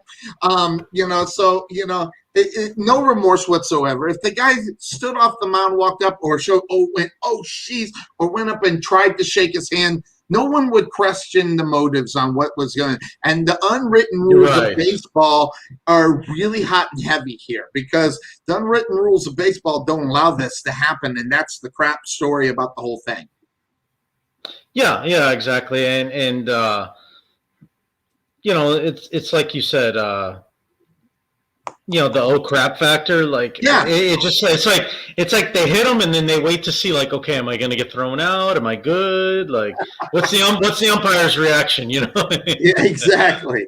But all right, cool. I got him one more time. You know what I mean? Until you do get ejected. But I mean, and then people wonder why, when he hit that home run, I think it was yesterday, day before, and he had such a long pause for the bat flip. Dude's frustrated. Absolutely. He finally, somebody pitched to him. He rocks the ball, and you know what? It's almost a sense of relief for him, because like now I can actually contribute to my team instead of getting pinged in the arm all the time, or in the in the leg or whatever. And the elbow, where this guy, the elbow hit this guy. Yeah, that can cause some damage. Big time. And I think if that was to happen, if somebody purposely comes out that purposely hits him, and they say they hit him in the elbow, and it causes some sort of not permanent, but where he's out for a while, that pitcher should pay for his medical bills or something, some kind of compensation. Yep. Because that is a bunch of garbage, and especially with as hard as that guy was throwing. They said that pitch was going 94 high and tight, just like your haircut, high and tight. That's it's tough, and I get it. I mean, they don't say the game is, they say the game is a game of inches for a reason. And I get it and I understand it. I even understand the strategy of it. But man, oh man, all you got to do is see a pitcher throw a pitch and it come right back at him with no time to respond to him. It's the same thing, but obviously the person swinging the bat isn't trying to hit the pitcher. So that one's an obvious one because you don't know where that ball's going to go off the bat. It could go straight up, it could go straight at the pitcher, down first base, third base. No one knows. You can only direct it so much with the 96-mile-an-hour fastball coming at you. So but we can figure out how many times this guy got hit and say, no more of that crap. That's just nonsense. But let's head back to the NBA, Cuervo. As I was talking yesterday, and I read an article, and I'm gonna put this up there. Despite her experience as both a professional basketball player, coach, Becky Hammon again was passed over for an NBA head coaching job, and I read the article said, did the San Antonio Spurs do enough? So in other words, they're questioning whether or not this young lady should have been hired as the coach of the San Antonio Spurs. So I'm going to just throw this out as a guy that, and I've hung out with major stars, major league players, minor league players, all kinds of high school players. I've hung out with all of them. And I just know, and I hate to say it because I'm surprised I didn't get an email about this yesterday. It's not going to work. It's not going to work on the NBA level. It's not going to work on the NFL level. These guys are not going to respect. And believe me, I understand what she has done in her career, whether it's coaching or playing. But these young guys are not going to listen to these women becoming a head coach of the NFL or the NBA. It's just not going to happen. I hate to say that because parts of me wants that to be okay with these, but they're not mature to handle that enough, and they won't respect it, and it will be a problem. So what has to happen? According to the article, they should have hired her in San Antonio. So that puts the GM on notice immediately. Your career with us is almost over. Because if it doesn't go well, which it probably won't, okay, you're going to lose your job. Not only that, they're stuck with it, Cuervo, at least 2 years, if not 3. Because if they fire her after the first year, they'll say, oh, they fired her because she's a woman. Second year, it's, kind of the same thing. They could maybe get rid of her during the season of the next year if they're not doing any good. So it's a 2.5-year experiment that could possibly put your franchise in a very bad situation. And then you got to talk about the maturity of the players. Listen, these guys are, and I'm just going to say, a good 90% of them are immature assholes, and they won't listen to her. She may have the exact thing drawn up, an exact move, and they will say, forget her. Never mind the things they'll say behind her back. Now, the coaches that are coaching now, granted, they're getting talked about behind their back, but add on the fact that she's a female up on top of it, Cuervo, this isn't going to work. So in the D League, that's fine. They did it. Nancy Lieberman did it down here in Texas, okay? I think she's even coached on the D League level as well. Keep them there. Let them head coach that. And then and go. But going to the NBA, this is never going to work, Cuervo. So what I'm going to ask you, and this is, I don't know if you'll give me the real answer, so I'm just going to ask it anyway. And you know I will, Sonny. You know I will. Women in the military, I will tell you, it's totally different than what you're talking about in the NBA. I don't know why I think that, but I do, because the maturity level of the young men going into combat, the maturity level gets a come to Jesus immediately, because they know that their life is in danger as soon as they sign the contract. So it's a different mindset going into it, more so than these guys that will have to listen to a lady on the NBA level, and they're going, and I'll just say, they're going to say, this bitch never played in the NBA. Why in the hell should I listen to her ass? That's what is going to be said by a majority of the players. I'm going to say not all, but I'm going to say by a majority of the players are not going to respect her or listen to her, and they're going to do their own thing.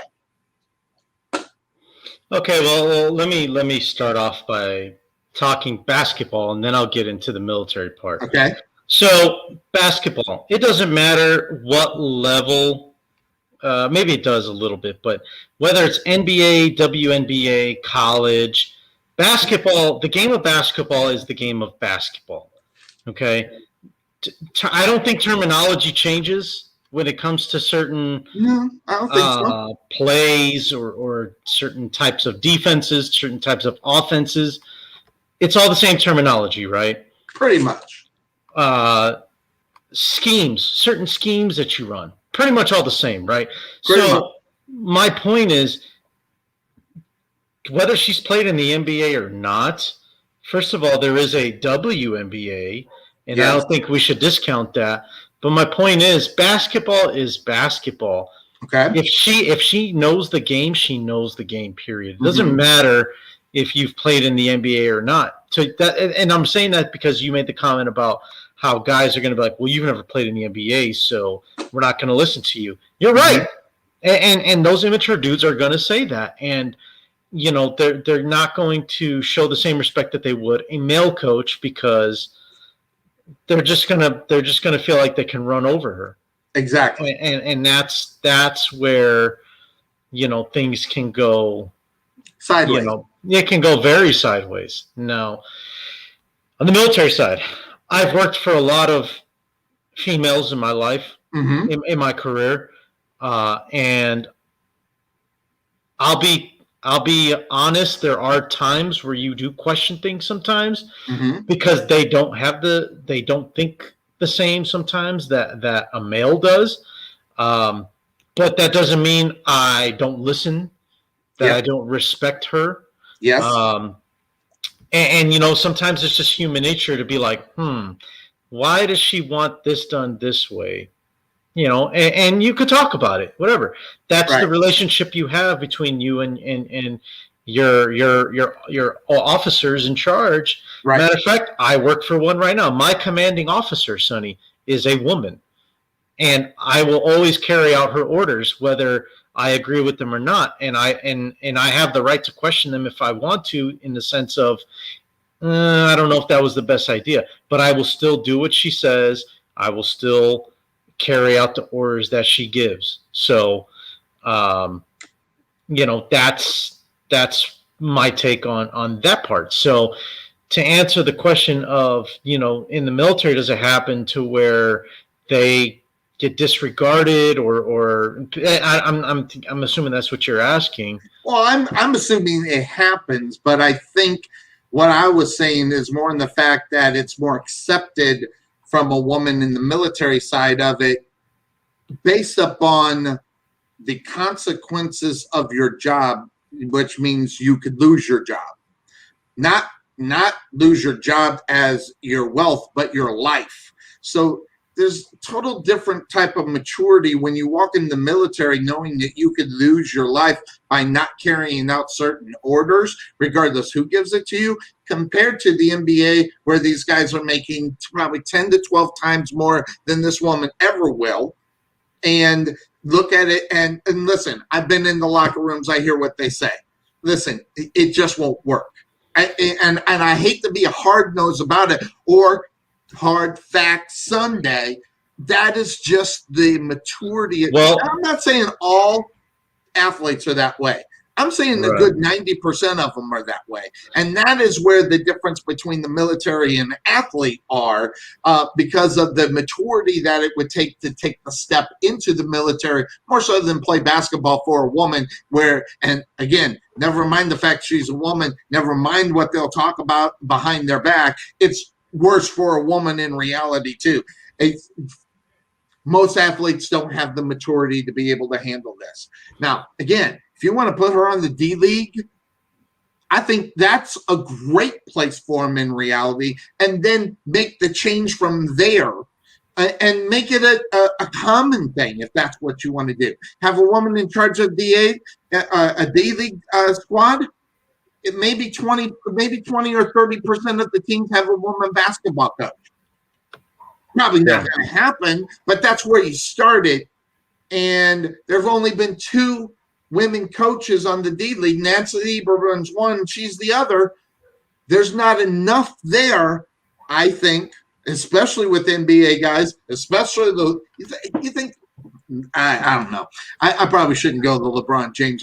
Just something tells me LeBron James could give a rip what she says. He don't even listen to male coaches. You think he's going to listen to a female coach? I just don't think so, Tim. And that's not at all. It's a great idea. Sometimes I think the breaking of gender walls sometimes doesn't work in certain states. And we are talking about sports. It's not all that important. Or maybe I'm not thinking hard enough about it. Maybe it is that important. I just see it as a realist saying that this is not going to work. Yeah, no, and there's nothing wrong with that, Sonny. I mean, it's this is all opinion based. There is no facts behind it, whether it's going to work or not. But going back to what I think the real thing you want to know about is combat related, right? In the military. So, okay. So I'll just put it like this, and I don't want to open up a huge can of worms on this because I know a lot of people, sometimes people that I know watch the show that I've worked with in the past or I serve with now, whatever. Cuervo, you can reserve the right not to answer that question, and I would respect it. So you don't have to do that. Well, here's the thing. I mean, we our show is what it is for a reason because we don't hold back, we don't sugarcoat. So I'll just say this. It's just now happening the past few years that slowly women are being put into combat MOS's jobs, like the infantry. It's something that was, I don't know if I want to say outlawed, but it just wasn't allowed. Right. Throughout the existence of the Marines. But the past few years is slowly become a thing where females have been able to try out to be in the infantry, and they go through a process, and they go through the same training that the males do. And if they make it, hey, congratulations, you've earned that additional job field in your records. Now, I don't know exactly whether they actually do get to serve in an infantry unit, but they do have that job field under as an additional job. Capabilities. Yeah, the additional capability, and you can see it in the records. Oh, they completed this school, whatever. Also, I personally know females that are serving as combat instructors, which is the training that you do after boot camp.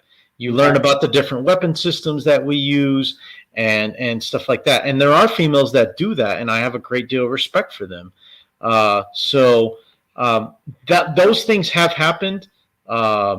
And that is places for them to have positions of authority as an instructor, where the younger guys that are just fresh out of recruit training, they got to do what they say. Period. And there are consequences if you don't. So absolutely. But in actual combat, very, very far and few in between, Sonny. Very far. So. And that, I don't know if that makes sense or it doesn't surprise me. It's probably the best way to say that. I'm all for breaking barriers. I am. If it ever happens, I'm never gonna bash it. Okay. If the San Antonio Spurs decide to go ahead and hire that young lady, I'm not gonna bash that. The only thing that I'll look at is that the GM immediately is on the hot seat. just like we would talk about, because give him that year to see if that works out. After the first year, we're putting griddle marks on his ass because of that move, and was it the right move? And that's what we'll do. Well, because with a hire like that, Sonny, it's going to be either one extreme or the other. It's going to be either. Dude's a genius. What a genius move by the GM to hire Becky Hammonds as a head coach. Yeah. Or my God, what the hell was he thinking? Exactly. Like there is no woman on this planet that can coach, grown men in a professional league like that. The only thing I would say, and I don't know her coaching style, but if she's going to take on that role, Sonny, and if she's willing to, she's going to have to be extremely aggressive. Exactly. In her attitude. Zero tolerance for a lot of stuff. Yeah. Stuff that other, maybe, which by the way, this is how little I know about the NBA. I didn't even know Greg Popovich had stood. They stepped down as the head coach of the Spurs. I didn't even know that. It was after his wife passed. We spoke about his wife when she passed. Oh, okay. And it was it was fairly quickly after his wife passed away. Completely understandable. I think and if I'm not mistaken, I think they want to put him in the front office, but I don't even think he wants to go that route. There's some mad love for Pop down in San Antonio. Well, when you bring him 5 championships, you're going to get the love from anybody, regardless what you do, even if it's a towel boy. So it's pretty much the way it is. So, normally, Cuervo, when I look at the NBA and I look at basketball, I look at players and I see commentators. Obviously we have, Stephen A. doing what they're doing, all those guys at TNT, but Charles Barkley but Shaq came out the other day, and normally I can't listen to this guy talk. Normally I just don't want to hear him talk, and like my brother says, I see him on every commercial that's out there, I think. But he said something, I'll put it up, and I finally agreed with Shaquille O'Neal as far as it says, when you are living in a world where 40 million people have been laid off and I'm making 200 million, you won't get any complaining from me for anything. And this is in regarding to some of the players who complain about the short off season. We're talking about LeBron James, one of those people, and Shaq just cut through the BS, which is one of the things that I like, is that you guys are basically, what he's saying is you're getting paid millions of dollars to play a game, and people are out there can't even make a living, and you're out there bitching because you got to go play basketball. I mean, come on, can you give the public a break and stop insulting their intelligence? Because when the scrub, the numbers, 7, 8, 9 guy makes $7 to $8 million a year to warm those seats, it's hard to feel sorry for them as far as players in the NBA, whether they get hurt or they're working too much or practicing too much and everything else. It's hard to feel sorry for a guy that's making that much money.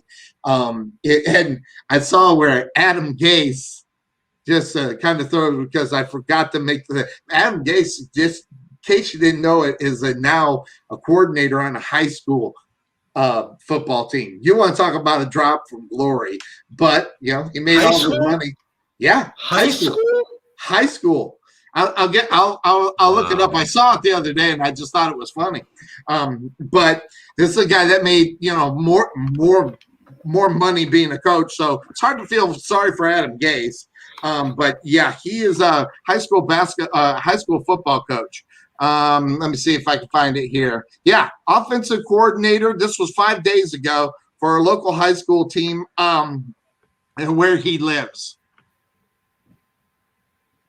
Well, I mean, honestly, I think part of it is I think that's what he wants to do anyways. But then a part of it's like, well, damn, I'm not getting any offers from any teams, and it looks like my job in the NFL is over. So I think he's just kind of doing it just Lincoln to do High something. School in Ypsilanti. I know exactly where this school is, Cuervo.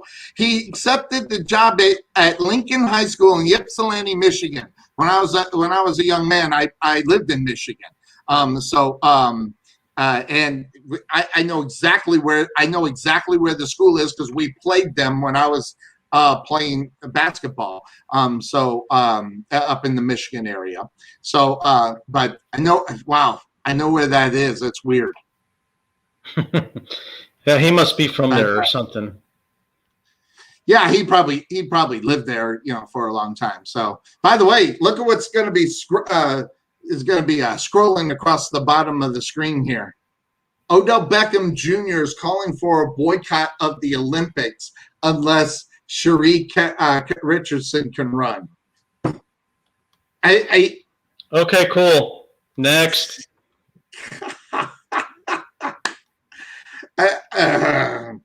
Talk about poster boy of not doing something against. Anyway, I might be. But yeah, I just saw that when I was looking that up, and it just popped up. That he's a little bit upset about it, but then again, it is what it is. Sucks to be Odell, Sonny. I guess so. All right, my man. That's all I had. That's all I had. I mean, I don't know if there's anything that I didn't cover that you wanted to cover that we should cover or can think of that we should cover. But I pretty much went through everything. I mean, the only one I didn't go through was the Rachel Nichols thing. Have you heard about that rolling through ESPN right now? Rachel Nichols, I'll put it up here. It's an interesting story. And Rachel Nichols, if anybody don't know the background on Rachel Nichols, okay, Rachel Nichols started working with the NFL with the Cleveland Browns. Poor kid. So, there's my brother. Yeah, I got that late. But here's the thing. Here's what Odell Beckham says. Here's an interesting story.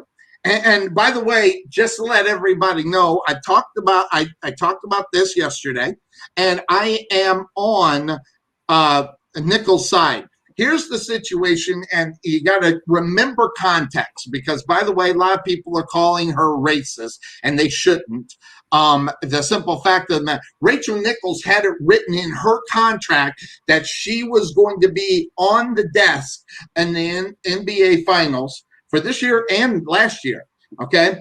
Then Ms. Taylor, during this time with racial injustices and the fact that ESPN is really horrible with their diversity, whether it be a woman, whether it be a black woman, or in Taylor's case, a black woman taking over the duties of the being on the panel, hosting the panel in the on the NBA, and instead it goes to Taylor, and Miss Nichols is not happy about it, and I get it.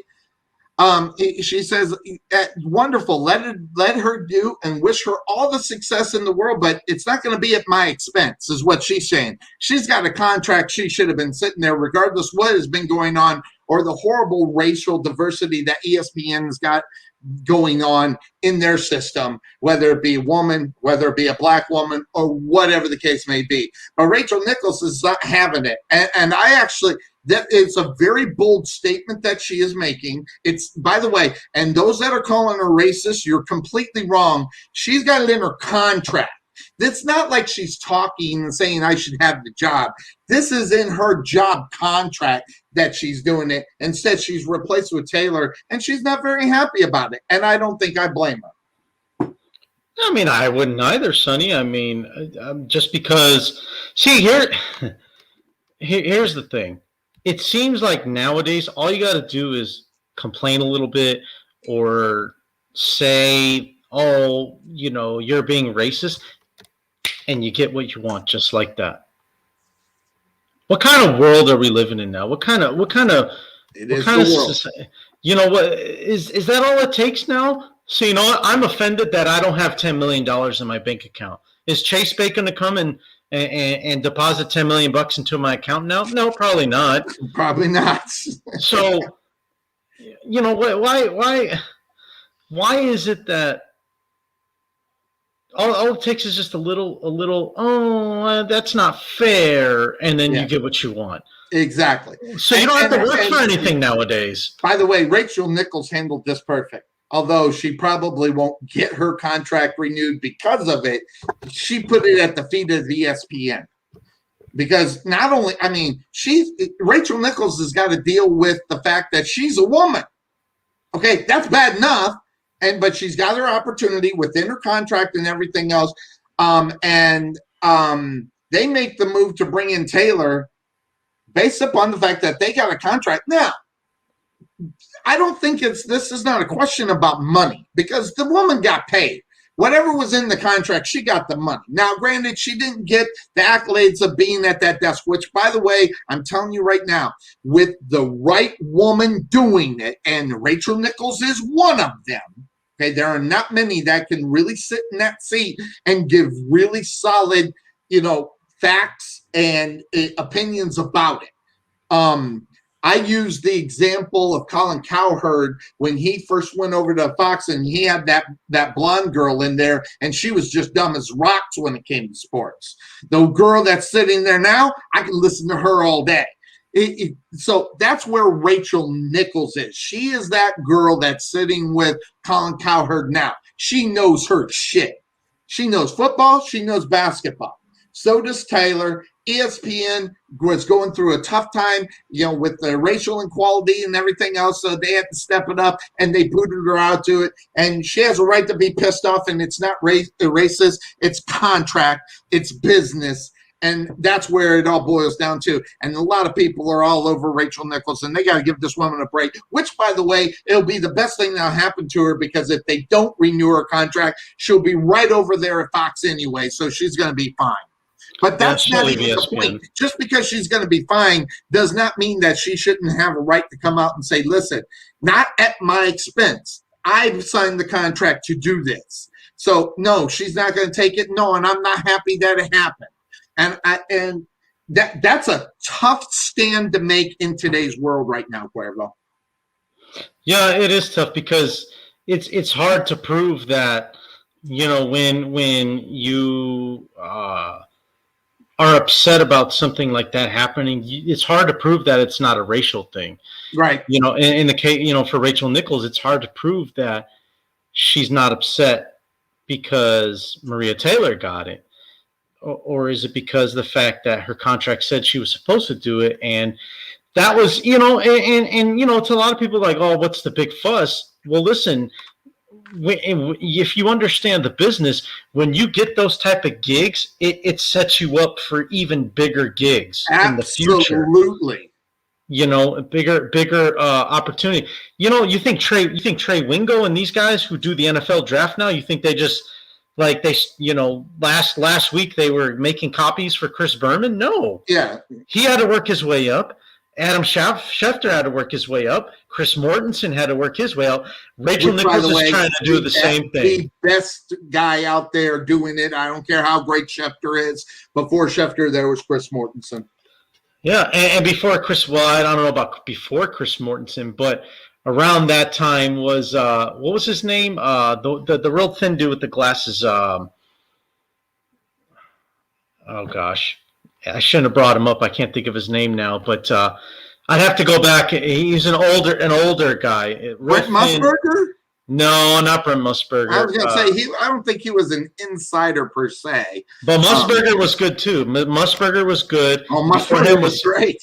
Yeah, before him was Keith Jackson. So, and not only that, Musburger was great in the studio, and he was also great in the booth. They got the best of the both worlds because before he called it a career, he was calling college football games. Yeah, Musburger. Yeah, he was doing that. Yeah.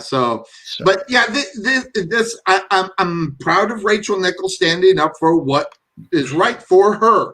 And she even said it. I wish Taylor all the luck in the world at what she does, but she don't want it to be at her expense. And if you can't see that, knowing where women are. Never mind the fact that, Miss Taylor is a black lady. It's even worse for her, I imagine.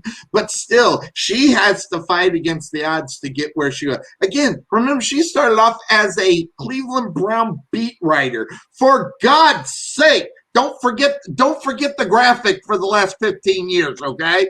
She was in the middle of that right there, all right? So that's where she started. In fact, I always wanted to get her on the show because Leslie Visser, you weren't part of that show. It was the first one that I did. I had Leslie Visser. She's the only woman in the Football Hall of Fame. So I had her on, and I always wanted her on just because I respect what she talks. She talks with knowledge. She's very intelligent, and you don't get any blonde bimbo statements that you get every once in a while from some of them. And I can't stand listening to that. A stat? Put a stat on it. Don't put, well, I don't get it. Throw something behind it. Especially if you're getting paid. Yeah, no kidding. But that's all I had, Cuervo. We're gonna leave this for a later time because I haven't had time to look at it. It's the college tiers that I showed you at the end of last week's show. And I still got it in the system for us to talk about, so I haven't forgot about it. So we'll talk about those tiers and where they are. So that also being said, we have 4 weeks before we will have the 4 weeks before the NFL actually kicks off for week number 1 of the NFL. So we're getting close to talk about what we think is going to happen in the AFC, NFC, North, South, East, West, and North, South, East, West. Oh, Central. Yeah, that's all of them. And the first game was the Dallas Cowboy game, right, Cuervo? Yeah, Bucks versus Cowboys. And that's Thursday Night Football, by the way, which obviously all eyes are going to be on that. And the date of that is, come on. September 9th, I think, something like that. Yes, it's September. Oh, that's 2020s. I got to get 2000. There we go, 2021. I got to refresh it. But I think you're right. I think it's September 9th. And let me just open that up. And it is the 9th. It is September. It's exactly when it is. So September 9th. So we can actually go to September 11th if we wanted to, but we probably shouldn't. So we let me actually move this up. There we go. Oh, wrong arrow. Here we go. All right. So here we go. September 9th. Okay, so we have the September 5th, when we'll do one, the 29th of the month before, which is August, yep. August, 29, 22, and 15. So we're going to start on the 15th with, I don't know what order we'll do, but on August 15th is when we'll start with our previews of the divisions. We'll do AFC and NFC, North, South, East, and West, and each week of those 4 weeks leading up to that. So that's where we're shooting for. I'm glad I did this because I was like, when are we going to start? So will you be ready? Ready to rock out and get onto that? And will your lady be ready to cover the Broncos? I think she will. Awesome. That's going to be fun. And then obviously we'll get Jonathan, and I'll try to hook in Tarvin for a little bit to talk a little bit about his Panthers. We know Jonathan's going to talk about Tampa Bay. We won't be able to shut him up. And the guy that we have missed up on this show probably more than anybody in reality is our guy. Steelers. Yeah. Where's his picture? I can't find his picture. I moved it. So Bryce in Brooklyn. Yep. I lost that. I have his intro, but I lost that. I said I'd never get rid of the picture, Cuervo, but guess what? No, I don't think you did. I misplaced it. accidentally. I'm looking at all of them, and I think I accidentally took it out. I will go find it. So Bryce in Brooklyn, we'll have him back on, and maybe even not just Bryce for Pittsburgh, Steel but I'll City. probably bring in Steel City Storm to give another side of that as well. Yeah, definitely, Sonny. And we got to get James on for the Cleveland Browns. Yes. Yep. Jim. Well, yeah. I think he's probably going to have them in the Super Bowl. Hell, I don't. Listen, I've already heard AFC Championship, right now with people talking Cuervo, and I'm not. I know the Browns are better, but they're not that much better. Stay away from that. That's a bad pick.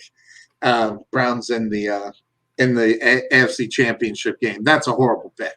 Hey, you never know. No, I know. And so does terrible. Crazy knucklehead are terrible. So does Chuck. He knows that's not a good pick.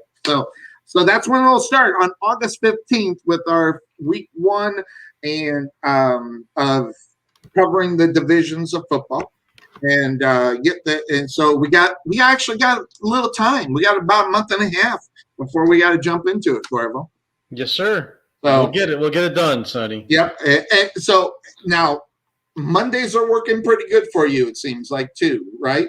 Well, I think just because, the holiday this weekend, I had taken a couple days off last weekend. But no, I think after this weekend, it's back to work on Mondays. Back to Sunday at 3:30. 3:30 still the good time with you and your old lady working? Yes. All right, so that works out good. So we'll kick it back off on next Sunday at 3:30, and we'll be all set and ready to go. Anything else, Cuervo, before we're out of here? I think we're good, Sonny. Enjoy the rest of your day. Yep. Enjoy it, and then the post rest of the July celebration.